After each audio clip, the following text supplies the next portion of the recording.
On Thursday, lease negotiations between Josephine County and Josephine Community Library District short-circuited when a meeting failed to materialize at the Ann Basker Auditorium. Supporters of the library showed up. They gathered together and they carried signs of support. Eyes were everywhere. We are watching you, Commissioner, watching for you to show up, watching for you to come to the table and bargain in good faith. This is to let the commissioners know that we're paying attention to what's going on with negotiations with the library. That's what we're doing. We're waiting for the commissioners to show up. $100 says they won't. Anybody willing to take that bet? Maybe if they forgot, we should all go over there and remind them. But if they don't show up, then library leadership is here. Kate is here and her team, and we've got the library board members are here, and they are ready to speak to folks and let them know what's been going on. Let them know, because there's so much confusion and secrecy around this whole process. They want to let the community know what's happening.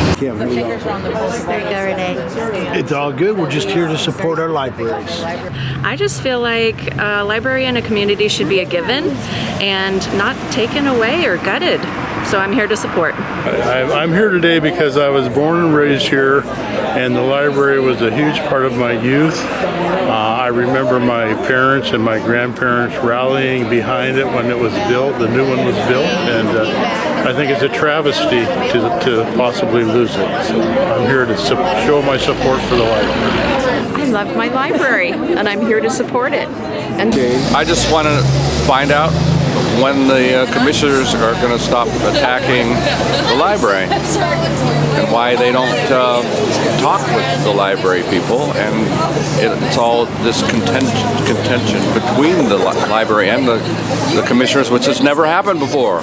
That started like a year or two ago with the two commissioners voting against the library by allowing someone to leave the library district, which was totally illegal and wrong and ridiculous.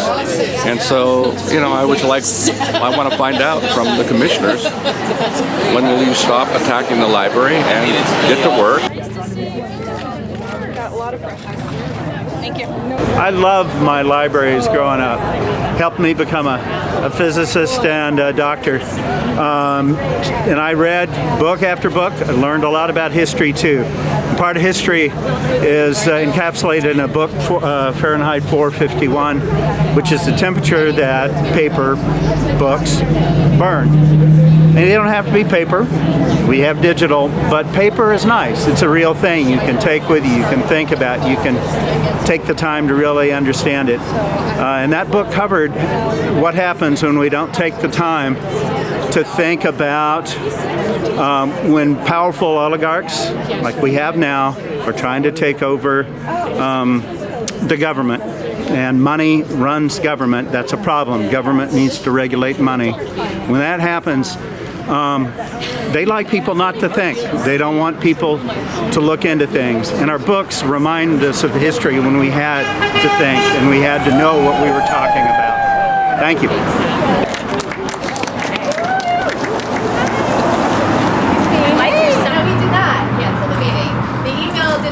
State that we were not going to show up, or that we were asking for the meeting to be canceled, or that we were asking for the meeting to be rescheduled.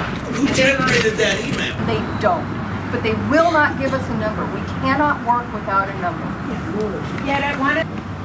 When they, I heard two numbers in two public meetings. I heard 50 cents a square foot per month. I heard $1 a square foot per month.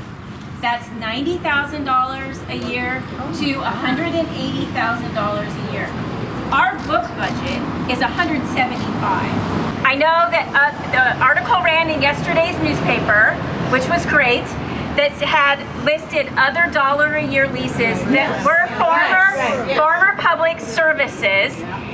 I think also we have to look at the other leases that are low-cost leases with agencies such as Civil Air Patrol, where they're charging 3 cents a square foot per month. per year. Like, right? So there's a lot of discrepancy and unfair treatment of the library that needs to be drawn out. Leadership needs us to be loud for them so that they can actually get business done. So let's go out there and let's make some noise in productive ways. Let's tell our neighbors, let's tell our friends, let's say we're not putting up with this. This is nonsense. All right, so thank you. And so those of you who are concerned about the library and keeping it open, we need you to go to all of your social media, all of your contacts with your friends and neighbors, and let them know and encourage them to come. That's the only way. When the commissioners see that there are 300 people out here, they're going to stand up and listen.